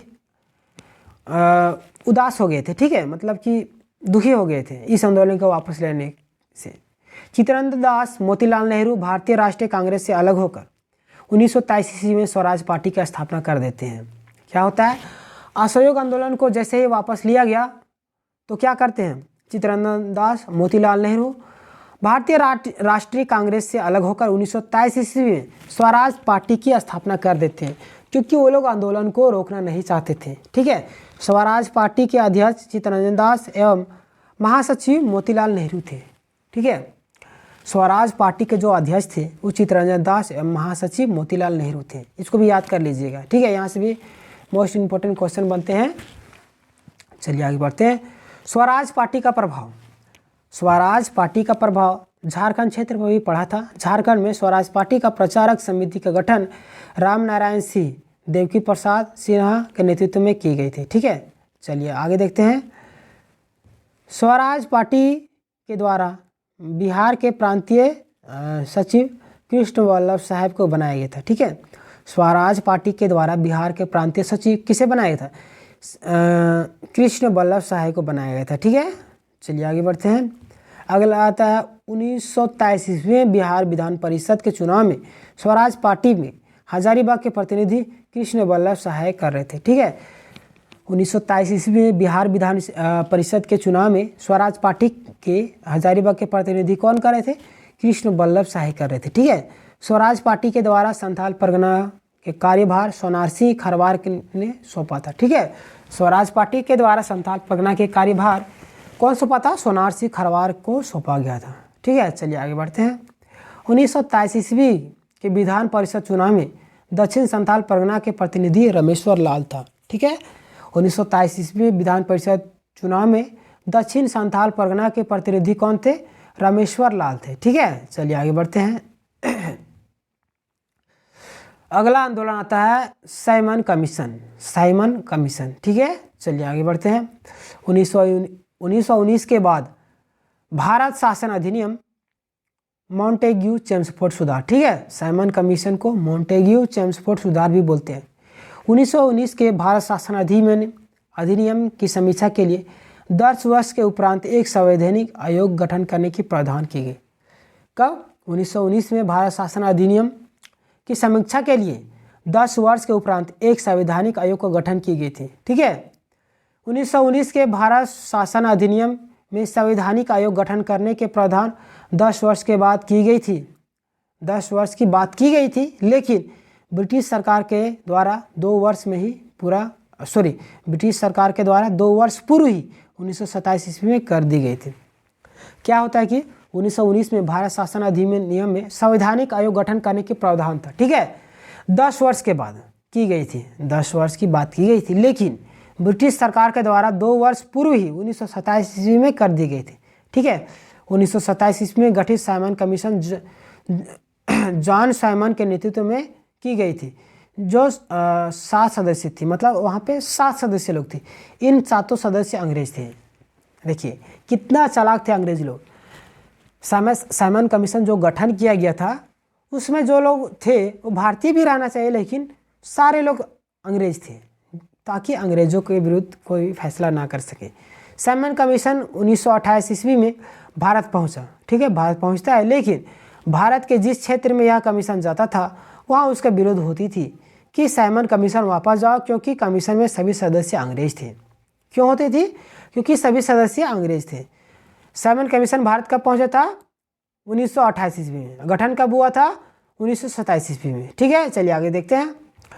यह कमीशन 1928 ईस्वी में झारखंड राज्य आया था।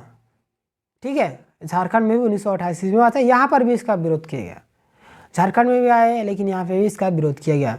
झारखंड के रांची में श्याम कृष्ण सहाय के नेतृत्व में यह सभा आयोजन की गई थी। एक सभा आयोजन की गई थी। इस सभा में साइमन कमीशन के विरोध करने के लिए प्रस्ताव पारित किया गया था। क्या होता है कि झारखंड के रांची में श्याम कृष्ण सहाय के नेतृत्व में एक सभा का आयोजन किया गया था। इस सभा में साइमन कमीशन के विरोध करने के लिए प्रावधान पारित किया गया था। ठीक है, चलिए आगे देखते हैं। श्याम कृष्ण सहाय के नेतृत्व में रांची में साइमन कमीशन के विरोध करते हुए साइमन कमीशन वापस जाओ का नारा दिया गया। श्याम कृष्ण सहाय के नेतृत्व में रांची में साइमन कमीशन विरोध करते हुए साइमन कमीशन वापस जाओ का नारा दिया गया था। ठीक है, चलिए आगे बढ़ते हैं, क्योंकि वो लोग एक तरफा फैसला देते, इसलिए लोग विरोध कर रहे थे इसका, साइमन कमीशन का। रांची में पलामू निवासी काहेडा पांडे, ठीक है, काहेडा पांडे के नेतृत्व में भी साइमन कमीशन का विरोध किया गया। रांची के जो पलामू निवासी थे काहेडा पांडे, उसके नेतृत्व में भी साइमन कमीशन का विरोध किया गया था। ठीक है, साइमन कमीशन का विरोध हजारीबाग में भी देवकी नंदन एवं पूर्व चंद्र मिश्रा के द्वारा भी विरोध किया गया था। ठीक है, साइमन कमीशन का विरोध हजारीबाग में किसके नेतृत्व में किया गया था?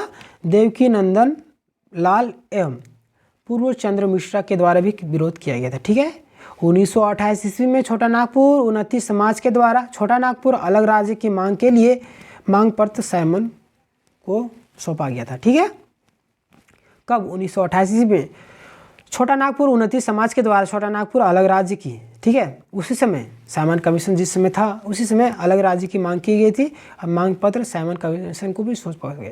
यहाँ से क्वेश्चन बनेगा, छोटा नागपुर उन्नति समाज के द्वारा छोटा नागपुर अलग राज्य मांग के लिए किसे मांग पत्र सौंपा गया था? तो आपका आंसर बनेगा साइमन कमीशन को मांग पत्र सौंपा गया था। ठीक है, अगला आंदोलन आपका आता है कि मजदूर आंदोलन। ठीक है, चलिए देखते हैं मजदूर आंदोलन को। ये भी मोस्ट इंपॉर्टेंट क्वेश्चन बनते हैं यहाँ से। मजदूरों ने अपनी स्थिति सुधार में भारत के स्वतंत्रता के लिए आंदोलन करते हुए थे। ठीक है, मजदूर जो थे अपनी स्थिति में सुधार के लिए भारत में स्वतंत्रता के लिए आंदोलन कर रहे थे। ठीक है, 1920 ईस्वी में जमशेदपुर वर्कर्स एसोसिएशन का गठन किया गया। किसके नेतृत्व में? SN हलदार एवं BMS बनर्जी के नेतृत्व में की गई थी। ठीक है, 1920 ईस्वी में जमशेदपुर वर्कर्स एसोसिएशन का गठन SN हलदार, ठीक है, हलदर एवं व्योमेश बनर्जी के नेतृत्व में की गई थी। ठीक है, इस एसोसिएशन के द्वारा टाटा आयरन स्टील वर्क्स एवं अन्य उद्योगों में हड़ताल की गई थी। ठीक है, किस एसोसिएशन के बाद? एस.एन. हलदर एवं व्योमेश बनर्जी के नेतृत्व में जो वर्कर्स एसोसिएशन का गठन किया गया था 1920 ईस्वी में, इसी एसोसिएशन के द्वारा Tata iron and steel workers एवं अन्य उद्योगों में हड़ताल की गई थी। ठीक है, चलिए आगे बढ़ते हैं। जमशेदपुर में हड़ताल 1920 से 22, 1925 एवं 1928 ईस्वी में की गई थी। ठीक है, जमशेदपुर में हड़ताल कब कब की गई? 1920 से 22, 1925, 1928 ईस्वी में की गई थी। ये आपको याद करना होगा। ठीक है, जमशेदपुर में हड़ताल कब कब की गई? 1920, 1922, 1920 से 22, 1925, 1928 ईस्वी में। ठीक है, 13 अगस्त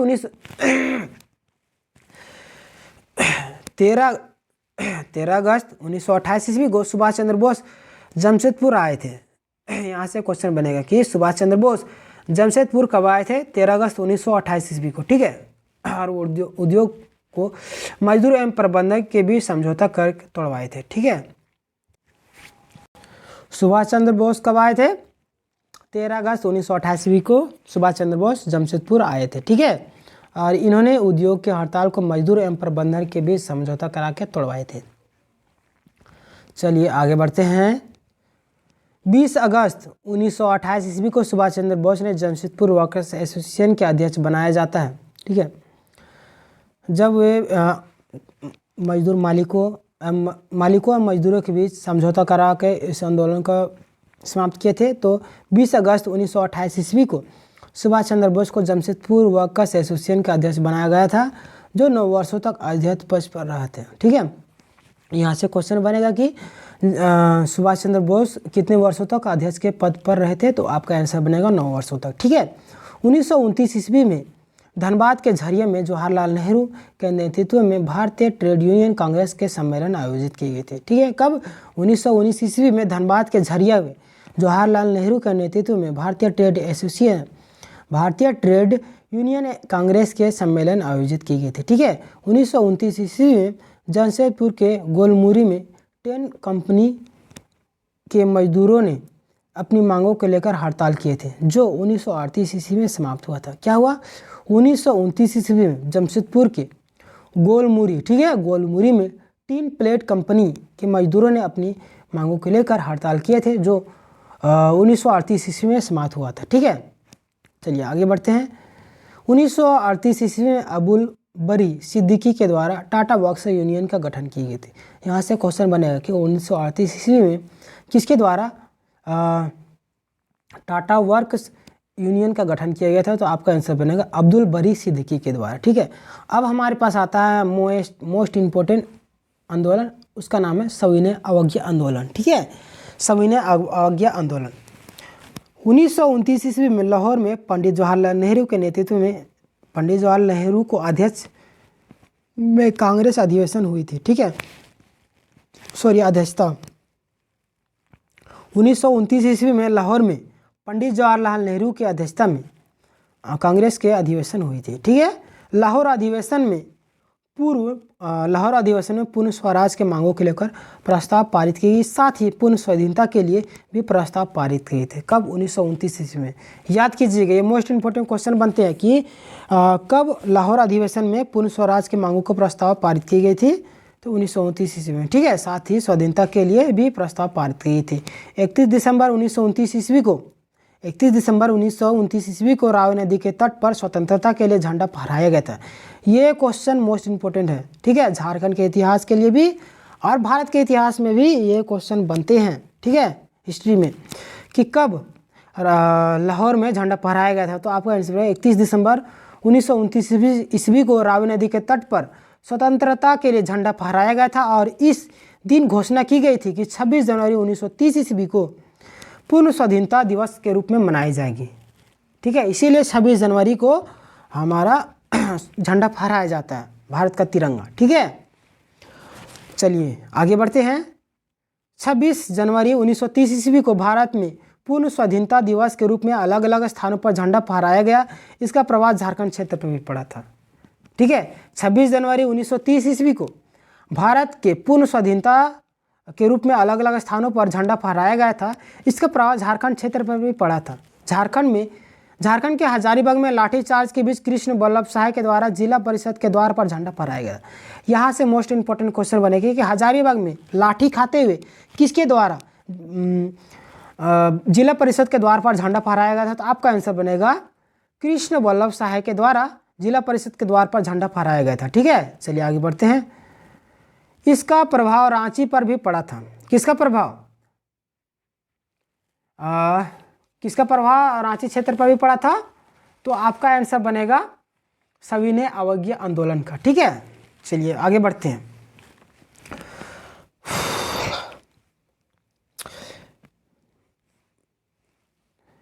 छब्बीस जनवरी 1930 ईस्वी को स्वाधीनता के लिए तरुण संघ के द्वारा कार्यक्रम आयोजित किए गए थे। 26 जनवरी 1930 ईस्वी को स्वाधीनता के लिए किसके द्वारा कार्यक्रम आयोजित किए गए थे? तो तरुण संघ के द्वारा। ठीक है, रांची में 26 जनवरी 1930 ईस्वी को डॉक्टर पूर्णचंद्र मिश्रा के द्वारा झंडा फहराया गया था। ठीक है, रांची में 26 जनवरी 1930 ईस्वी को किसके द्वारा झंडा फहराया गया था? डॉक्टर पूर्णचंद्र मिश्रा के द्वारा झंडा फहराया गया था। ठीक है, ये भी मोस्ट इंपोर्टेंट क्वेश्चन बनते हैं। 30 जनवरी 1930 ईस्वी को गांधी जी ने अपने पत्रिका यंग इंडिया, यहाँ से क्वेश्चन बनेगा कि गांधी जी की पत्रिका कौन थी? Young India. ठीक है, यंग इंडिया के माध्यम से वायसराय लॉर्ड इरविन को 11 सूत्री मांग रखा था। कहा था कि यदि यह मांग ब्रिटिश सरकार के द्वारा मानी जाती है तो सविनय अवज्ञा आंदोलन भारत में चलाई जाएगी। ठीक है, सॉरी, नहीं मानी जाते थे, हम उल्टा पढ़ दिए। 30 जनवरी 1930 ईस्वी को गांधी जी ने अपने पत्रिका यंग इंडिया के माध्यम से वायसराय लॉर्ड इरविन को 11 सूत्री मांग रखा था और कहा था कि यदि यह मांग ब्रिटिश सरकार के द्वारा नहीं मानी जाती तो सविनय अवज्ञा आंदोलन चलाई जाएगी। और वो 11 सूत्री मांगे क्या थी उसको हम लोग देखते हैं। ठीक है, 11 सूत्री मांगे। पहला है आपका देश में नशीले पदार्थ के बिक्री पर प्रतिबंध लगाकर पूर्ण शराबबंदी करना। ठीक है, दूसरा है आपका नमक कर को कम करना। पहला आपका देश में नशीले पदार्थ की बिक्री पर प्रतिबंध लगाकर पूर्ण शराबबंदी करना। दूसरा है आपका नमक कर को कम करना। तीसरा है आपका सैनिक पर 50% खर्च कम करना। सैनिक पर 50% खर्च को क्या करना है? कम करने की बात की गई थी। ठीक है, मिस्टेक हो गया, चलिए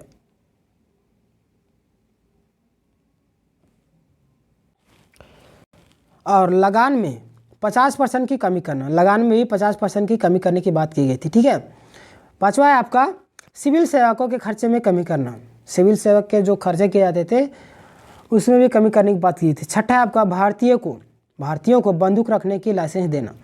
भारतीय लोगों को बंदूक रखने के लाइसेंस भी मांग रहे थे। ठीक है, सातवां आपका राजनीतिक युद्ध। ठीक है, राजनीतिक युद्ध बंदियों को जिंदार, ठीक है, जिन पर हत्या का मुकदमा नहीं है उन्हें जेल से रिहा करना। हाँ, राजनीतिक युद्ध। ठीक है, राजनीतिक युद्ध बंदियों, जो लोग नेता थे उनको बंदी बना कर रख दिया गया था, उन पर, ठीक है, हत्या के मुकदमा नहीं है, ठीक है, उन्हें जेल से रिहा करना। जिन पर हत्या के मुकदमा नहीं है उनको जेल से रिहा करने की बात करें कि ना कि जेल में जो लोग थे उनको। ठीक है, ये आपको कन्फ्यूजन कर सकता है। आठवां आपका CID विभाग को समाप्त करना। नौवां है आपका भारतीय कपड़ा मिलों को संरक्षण प्रदान करना।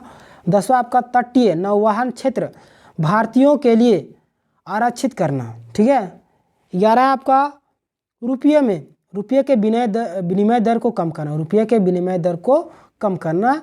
उपयुक्त 11 सूत्री मांग के लिए ब्रिटिश सरकार कोई कार्य नहीं किया, इसीलिए गांधी जी के द्वारा सविनय अवज्ञा आंदोलन का चलाने का निर्णय लिए गए थे। ठीक है, सविनय अवज्ञा आंदोलन से तात्पर्य ब्रिटिश सरकार के आदेशों की अवहेलना करना था। ठीक है, ये ऑप्शन बना के दे सकता है कि सविनय अवज्ञा आंदोलन से तात्पर्य क्या है, तो आपका आंसर बनेगा ब्रिटिश सरकार के आदेशों की अवहेलना करना। सविनय अवज्ञा आंदोलन के लिए गांधी जी नमक कानून को तोड़ने के लिए अपने साबरमती आश्रम से 78 कार्यकर्ताओं के साथ 12 मार्च 1930 ईस्वी को दांडी के लिए निकले थे। ठीक है, यहाँ से क्वेश्चन बनेगा कि सविनय अवज्ञा आंदोलन के लिए गांधी जी ने कितने अनुयायियों के साथ साबरमती आश्रम से निकले थे? तो 78 कार्यकर्ताओं के साथ निकले थे। और कब? 12 मार्च 1930 ईस्वी को दांडी के लिए निकले थे। ठीक है, ये मोस्ट इंपॉर्टेंट क्वेश्चन बनते हैं। कब? 12 मार्च 1930 ईस्वी को 78 अनुयायियों के साथ, मतलब कार्यकर्ताओं के साथ निकले थे। ठीक है। गांधी जी 6 अप्रैल 1930 ईस्वी को दांडी पहुंचकर, गांधी जी दांडी कब पहुंचे थे? 6 अप्रैल 1930 ईस्वी को दांडी पहुंचकर नमक बनाकर कानून को तोड़ा था। इसके साथ ही भारत में सविनय अवज्ञा आंदोलन प्रारंभ की गई थी। ठीक है। गांधी जी के द्वारा नमक कानून तोड़े जाने का प्रभाव झारखंड क्षेत्र पर भी पड़ा, जहां पर 13 अप्रैल 1930 ईस्वी को 200 लोगों ने 50 स्थानों पर नमक बनाकर कानून को तोड़े थे। ठीक है। झारखंड क्षेत्र पर भी पड़ा था। जिसके बाद यहाँ पर 13 अप्रैल, ठीक है, 13 अप्रैल 1930 ईस्वी को 200 लोगों के द्वारा 50 स्थानों पर नमक बनाकर कानून को तोड़ा गया। हजारीबाग में कृष्ण वल्लभ साहब, बोले न, हजारीबाग का नाम आएगा कृष्ण वल्लभ साहब के द्वारा। ठीक है। खजांची तालाब में भी नमक बनाकर कानून तोड़ा था। ठीक है। हजारीबाग के खजांची तालाब जो है वहाँ पे नमक बनाकर कानून को तोड़ा गया था। ठीक है। चलिए आगे बढ़ते हैं। सविनय अवज्ञा आंदोलन के समय हजारीबाग में आंदोलन के प्रचार प्रसार के लिए हजारीबाग के केंद्रीय कारा कैदी रामवृक्ष बेनीपुरी ने हस्तलिखित कैदी नामक पत्रिका को प्रकाशित किया था। सविनय अवज्ञा आंदोलन के समय हजारीबाग में आंदोलन को प्रचार प्रसार के लिए हजारीबाग के जो कैदी लोग भी थे वो लोग भी नहीं छोड़ते थे कोई भी कसर। उसमें से आपका नाम आएगा रामवृक्ष बेनीपुरी। रामवृक्ष बेनीपुरी ने हस्तलिखित, हाथ से लिख, हस्तलिखित का मतलब होता है हाथ से लिखा हुआ, हस्तलिखित नामक पत्रिका को प्रकाशित किया गया था। ठीक है। इसी आंदोलन के समय हजारीबाग के कैदी कारा बंदी महामाया प्रसाद सिंह एवं भवानी दयाल सन्यासी, ठीक है, सन्यासी ने हस्तलिखित कारा पत्रिका का भी प्रकाशन किया। रामवृक्ष बेनीपुरी ने भी और महामाया प्रसाद सिंह एवं भवानी दयाल सन्यासी ने हस्तलिखित पत्रिका का प्रकाशित भी किया था। ठीक है। ये लोग का नाम याद रखिएगा, ऑप्शन में दे सकता है। हजारीबाग के केंद्रीय कारा कोई बंदी जो हजारीबाग थे वो केंद्रीय कारा के बंदी कौन थे? राजेंद्र प्रसाद ने जेल में ही सूत काटकर खादी बनाया। देखिए हजारीबाग के जो केंद्रीय कारा में जो बंदी थे राजेंद्र प्रसाद, उन्होंने जेल में ही सूत काटकर खादी कपड़ा बनाया था। इस आंदोलन के समय हजारीबाग में बगम मांडे के नेतृत्व में संथालों का आंदोलन किया गया था। हजारीबाग में बगम मांडे के नेतृत्व में संथालों ने आंदोलन किया था। ठीक है। तो यहाँ से क्वेश्चन बनेगा संथालों ने किसके नेतृत्व में हजारीबाग में आंदोलन किया था? तो आपका आंसर बनेगा बेगम मांडे। ठीक है। चलिए आगे बढ़ते हैं। झारखंड में सविनय अवज्ञा आंदोलन का केंद्र रांची था। झारखंड में जो है सविनय अवज्ञा आंदोलन उसका केंद्र कहाँ था? रांची था। ठीक है। चलिए आगे बढ़ते हैं। 15 मिनट का और लगेगा टाइम। अगर आप हमारे चैनल में नए हैं तो चैनल को सब्सक्राइब कर लीजिए, क्योंकि सारा झारखंड पढ़ा दिया गया है। थ्योरी सेक्शन, MCQ, पेपर 2 भी पढ़ाया जा रहा है, वो भी कंप्लीट हो चुका है। ठीक है। कुछ चैप्टर बाकी है, तो आप प्लेलिस्ट में विजिट करके सीक्वेंस वाइज वीडियो को देखिएगा और चैनल में सब्सक्राइब कर लीजिएगा नए हैं तो। ठीक है। रांची में 8 अप्रैल 1930 ईस्वी को नगर मल मोदी के नेतृत्व में सभा का आयोजन किया गया था। रांची में 8 अप्रैल 1930 ईस्वी को मल मोदी, ठीक है, नगर मल मोदी के नेतृत्व में सभा का आयोजन किया गया था। ठीक है। चलिए आगे बढ़ते हैं। रांची में सितंबर 1930 ईस्वी को स्वदेशी सप्ताह मनाई गई थी। रांची में स्वदेशी सप्ताह कब मनाई गई थी? सितंबर 1930 ईस्वी को। ठीक है। और झारखंड में नवंबर 1930 ईस्वी को जौहर सप्ताह मनाए गए थे। ये जो मनाया जा रहा है इसको याद कीजिएगा। रांची में सितंबर 1930 ईस्वी को स्वदेशी सप्ताह और झारखंड में नवंबर 1930 ईस्वी को जौहर सप्ताह मनाई गई थी। सविनय अवज्ञा आंदोलन का नेतृत्व सिंहभूम क्षेत्र में ननी गोपाल मुखर्जी के नेतृत्व में किए गए थे। सविनय अवज्ञा आंदोलन का नेतृत्व सिंहभूम क्षेत्र में किसके द्वारा की गई थी? ननी गोपाल मुखर्जी के नेतृत्व में की गई थी। ठीक है। इस आंदोलन के नेतृत्व पलामू में चंद्रिका प्रसाद वर्मा एवं सोनार सिंह खरवार के नेतृत्व में हुआ था। ठीक है। पलामू में किसके नेतृत्व में हुआ था सविनय अवज्ञा? तो आपका आंसर बनेगा चंद्रिका प्रसाद वर्मा एवं सोनार सिंह खरवार के नेतृत्व में हुआ था। संथाल परगना क्षेत्र में इस आंदोलन का नेतृत्व महिलाओं का, ठीक है, महिलाओं का नेतृत्व संथाल परगना में कौन कर रही थी? श्रीमती सेल बाला राय के द्वारा किए गए थे। ठीक है। चलिए आगे बढ़ते हैं। अगला है आंदोलन आपका कांग्रेस कमेटी, कांग्रेस का रामगढ़ अधिवेशन। ठीक है। कांग्रेस का रामगढ़ अधिवेशन। चलिए आगे देखते हैं। झारखंड के रामगढ़ में कांग्रेस का 53वां अधिवेशन 19-20 मार्च, ठीक है, 19 से 20 मार्च 1940 ईस्वी को हुआ था। झारखंड में रामगढ़ के कांग्रेस का 53वां अधिवेशन कब हुआ था?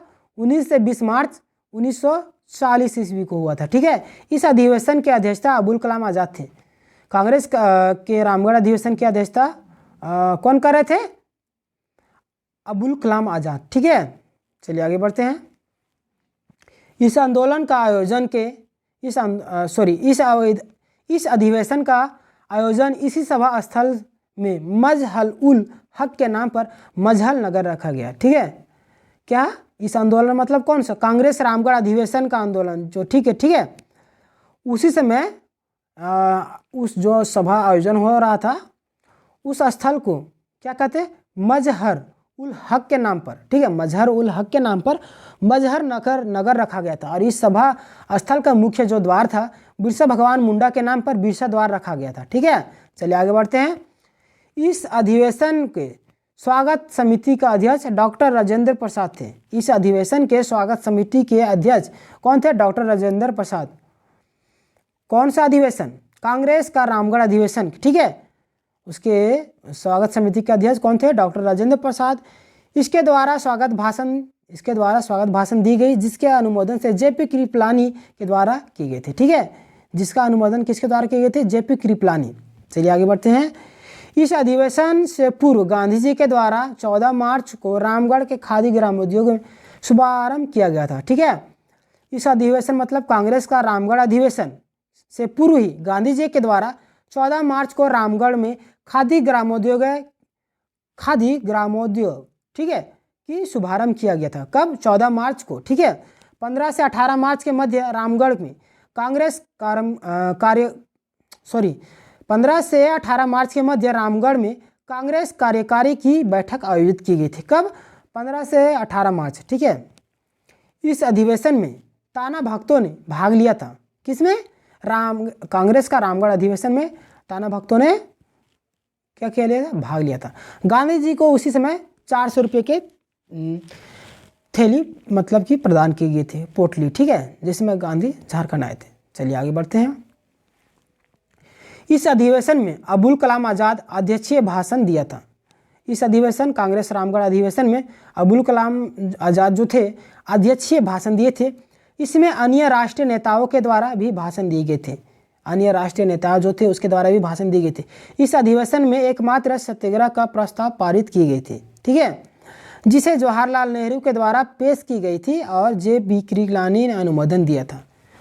कांग्रेस के रामगढ़ अधिवेशन में ही एकमात्र सत्याग्रह का प्रस्ताव पारित की गई थी, जिसे जवाहरलाल नेहरू के द्वारा पेश की गई थी और जे.बी. कृपलानी के अनुमोदन के द्वारा अनुमोदन की गई थी। ठीक है, सत्याग्रह के प्रस्ताव के खिलाफ 27 संशोधन लाई गई। ठीक है, सत्याग्रह के प्रस्ताव के खिलाफ 27 संशोधन लाई गई थी, जिसमें 14 वापस ले ली गई और 13 बहुमत गिर गए थे। देखिए, सत्याग्रह प्रस्ताव जो हुआ था उसके खिलाफ 27 संशोधन लाए गए। देखिए कितना, 27 संशोधन लाई गई थी, जिसमें 14 ले ली गई। ठीक है, 14 तो ले ली गई, लेकिन 13 बहुमत से गिर गई थी। इस अधिवेशन में पूर्ण स्वराज की मांग रखी गई थी और वयस्क मतदाताओं के द्वारा चुने गए प्रतिनिधि से संविधान सभा का गठन करना एवं इस संविधान सभा के द्वारा संविधान का निर्माण पर सहमति बनी थी। ठीक है, चलिए आगे बढ़ते हैं। अब आपका आता है अखिल भारतीय समझौता अधिवेशन। ठीक है, अखिल भारतीय समझौता विरोधी सम्मेलन। ठीक है, चलिए कांग्रेस के रामगढ़ अधिवेशन के समय ही सुभाष चंद्र बोस की अध्यक्षता में रामगढ़ के बिट्टा में यह सम्मेलन आयोजित किए गए थे। ठीक है, कांग्रेस के रामगढ़ अधिवेशन के समय ही सुभाष चंद्र बोस की अध्यक्षता में रामगढ़ के बिट्टा में कौन सी सम्मेलन आयोजित की गई थी? अखिल भारतीय विरोधी सम्मेलन। ठीक है, ये आयोजित की गई थी बिट्टा में, रामगढ़ के बिट्टा में। ठीक है, इस सम्मेलन में कांग्रेस के नीतियों का विरोध किया गया और पूर्ण स्वराज के मांग को लेकर जनता के अधिकारों के रक्षा के प्रस्ताव पारित किए गए थे। ठीक है, किस सम्मेलन में? कांग्रेस रामगढ़ अधिवेशन सम्मेलन में किया गया। कांग्रेस रामगढ़ अधिवेशन सम्मेलन नहीं, अखिल भारतीय समझौता विरोधी सम्मेलन होगा। ठीक है, अखिल भारतीय समझौता विरोधी सम्मेलन में क्या किया गया था? पूर्ण स्वराज की मांग को लेकर जनता के अधिकार की रक्षा के प्रस्ताव पारित किया गया था। इस सम्मेलन में ही M.N. राम मतलब कि मनवेंद्र नाथ राय के द्वारा रेडिकल डेमोक्रेटिक पार्टी की स्थापना किया गया था। ठीक है, ये सब इतना इम्पोर्टेंट नहीं है, याद कर लीजिएगा। अगला आपका आता है व्यक्तिगत सत्याग्रह। ठीक है, गांधी जी के द्वारा ब्रिटिश सरकार पर नैतिक दबाव देने के लिए व्यक्तिगत सत्याग्रह 1940 ईस्वी में प्रारंभ की गई थी। तो यहाँ से क्वेश्चन बनेगा कि व्यक्तिगत सत्याग्रह कब प्रारंभ की गई थी, तो आपका आंसर बनेगा 1940 ईस्वी में। किसके द्वारा? गांधी जी के द्वारा। ठीक है, प्रथम व्यक्ति सत्याग्रही विनोबा भावे द्वारा एवं दूसरा व्यक्तिगत सत्याग्रही जवाहरलाल नेहरू थे। ठीक है, यहाँ से क्वेश्चन बनेगा कि प्रथम व्यक्तिगत सत्याग्रही कौन थे, तो विनोबा भावे एवं दूसरा व्यक्तिगत सत्याग्रही जो थे जवाहरलाल नेहरू थे। ठीक है, व्यक्तिगत सत्याग्रही के समय अंतिम बार मतलब कि 11वीं बार गांधी जी झारखंड आए थे। गांधी जी कितने बार झारखंड आए थे? 11वीं बार। ठीक है, व्यक्तिगत सत्याग्रही के समय ही। व्यक्तिगत सत्याग्रह के प्रभाव झारखंड क्षेत्र पर भी पड़ा था। यहाँ के जमशेदपुर में माइकल जॉन एवं कुछ अन्य लोगों को गिरफ्तार कर लिया गया था, जिसके विरोध में जमशेदपुर के गोलमुरी में जयप्रकाश नारायण, पासवान सिंह एवं शिवनाथ बनर्जी के नेतृत्व में जनसभा की गई थी। इस जनसभा के बाद जयप्रकाश नारायण को गिरफ्तार कर लिया गया था। ठीक है, क्या होता है? व्यक्तिगत सत्याग्रह में प्रभाव झारखंड क्षेत्र पर भी पड़ा था। ठीक है, इसका प्रभाव यहाँ के जो थे जमशेदपुर के माइकल जॉन एवं कुछ अन्य लोगों के द्वारा गिरफ्तार कर लिया गया था। ठीक है, अन्य लोगों को, जिसके विरोध में जमशेदपुर के गोलमुरी में जयप्रकाश नारायण, पासवान सिंह एवं शिवनाथ बनर्जी के नेतृत्व में जनसभा की गई थी। इस जनसभा के बाद जयप्रकाश नारायण को गिरफ्तार कर लिया गया था। ठीक है, झारखंड में व्यक्तिगत सत्याग्रह का प्रभाव संथाल परगना पर भी पड़ा था। यहाँ पर महादेवी केजरीवाल मतलब मोतीलाल नेहरू की पत्नी, ठीक है, महादेवी केजरीवाल कौन थी? मोतीलाल नेहरू की पत्नी थी। ठीक है, ने उपायुक्त के समक्ष गिरफ्तारी करते हुए पहुंची थी। ठीक है, लेकिन उपायुक्त ने उसे गिरफ्तार ना करके पीछे निगरानी करके छोड़ दिया। ठीक है, क्या होता है? झारखंड में व्यक्तिगत सत्याग्रह का प्रभाव संथाल परगना पर भी पड़ा था। यहाँ पर महादेवी केजरीवाल, ठीक है, महादेवी केजरीवाल मोतीलाल नेहरू की पत्नी थी, ने उपायुक्त समक्ष गिरफ्तारी के लिए पहुंची थी, लेकिन उपायुक्त ने इसे गिरफ्तार ना करके उसके पीछे निगरानी के लिए छोड़ दिया था। ठीक है, चलिए आगे बढ़ते हैं। भारत छोड़ो आंदोलन का झारखंड में प्रभाव। ठीक है, भारत छोड़ो आंदोलन का झारखंड में प्रभाव, अब ये लास्ट है। ठीक है, भारत छोड़ो आंदोलन की शुरुआत भारत छोड़ो आंदोलन की शुरुआत भारत में क्रिप्स मिशन की असफलता के बाद गांधी जी के द्वारा 9 अगस्त 1942 ईस्वी को प्रारंभ की गई थी। यहाँ से क्वेश्चन बनेगा कि भारत छोड़ो आंदोलन की शुरुआत कब की गई थी, तो 9 अगस्त 1942 ईस्वी को भारत छोड़ो आंदोलन की शुरुआत की थी। किसके असफलता के बाद? क्रिप्स मिशन की असफलता के बाद 9 अगस्त 1942 ईस्वी को प्रारंभ की गई थी। ठीक है, चलिए आगे देखते हैं। भारत छोड़ो आंदोलन का प्रभाव झारखंड क्षेत्र पर भी पड़ा था। झारखंड के रांची में 9 अगस्त 1942 ईस्वी को विरोधियों को प्रारंभ की गई थी। ठीक है, विद्रोह को प्रारंभ की गई थी। झारखंड के रांची में 9 अगस्त 1942 ईस्वी को विद्रोह को प्रारंभ की गई थी, लेकिन बड़े स्तर पर हड़ताल एवं बंदी 14 अगस्त को की गई थी। तो यहाँ से क्वेश्चन बनेगा कि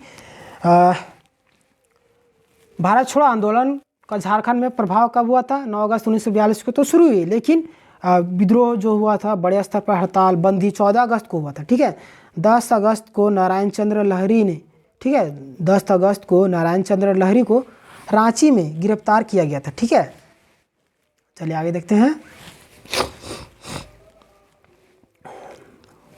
रांची में भारत छोड़ो आंदोलन के नेतृत्व मथुरा प्रसाद, लड्डू महाराज एवं गणपत खंडेलवाल के नेतृत्व में किया जा रहा था। इन नेताओं को ब्रिटिश सरकार के द्वारा गिरफ्तार किया गया था। ठीक है, रांची में भारत छोड़ो आंदोलन का नेतृत्व मथुरा प्रसाद, लड्डू महाराज एवं गणपत खंडेलवाल के नेतृत्व में किया जा रहा था। इन नेताओं को ब्रिटिश सरकार के द्वारा क्या किया, गिरफ्तार कर लिया था। ठीक है, रांची के नेताओं को गिरफ्तार करने के बाद, रांची के नेताओं को गिरफ्तार करने के बाद यहाँ पर, ठीक है, रांची के नेताओं को गिरफ्तार करने के बाद यहाँ पर 17 अगस्त के बाद विशाल जुलूस निकालकर लोगों के द्वारा आंदोलन किया जा रहा था। लेकिन आंदोलनकारियों को क्या किया गया, प्रशासन के द्वारा हटाया गया। ठीक है, इस आंदोलन का प्रभाव सिबुन क्षेत्र पर भी पड़ा था।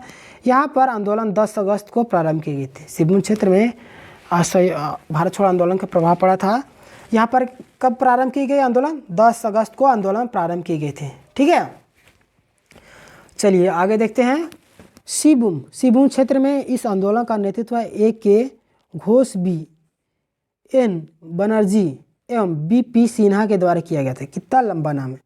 सिबुन क्षेत्र में इस आंदोलन का नेतृत्व A.K. घोष, B.N. बनर्जी एवं B.P. सिन्हा के द्वारा किया जाता है। जमशेदपुर में इस आंदोलन के दौरान सैनिकों का नेतृत्व रामानंद तिवारी के द्वारा किया जा रहा था। ठीक है, की गई थी।